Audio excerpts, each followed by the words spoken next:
پیارے دوستو، آج ہم سنیں گے ایک ایسا حیرت انگیز واقعہ جو امیر المومنین حضرت علی علیہ السلام کی عظمت کا روشن نشان ہے۔ کوفہ کی مسجد میں مولا علی ممبر پر خطبہ دے رہے تھے کہ اچانک لوگوں نے دیکھا کہ کہیں دور سے ایک خوفناک دہاڑ گونجی اور ایک بڑا شیر دھیرے دھیرے مسجد کی طرف آ رہا ہے۔ لوگ خوف سے سہم گئے، مگر مولا علی نے اشارے سے سب کو تسلی دی۔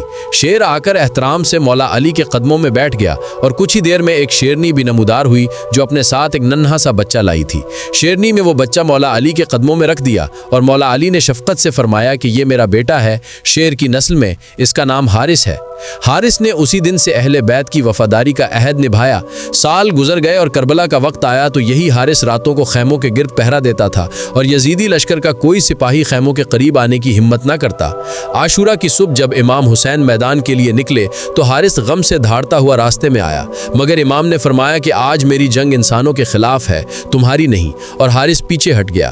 لیکن جب ظالموں نے امام حسین کو شہید کر دیا اور تپتی ریت پر مولا حسین کا بے سر جسم پڑا تھا تو صحرا میں ایک غمناک دہاڑ گونجی۔ وہ حارث تھا جو دوڑتا ہوا آیا، اپنے مولا کے جسم سے لپٹ گیا اور اتنا رویا کہ ریت بھی لرز اٹھی۔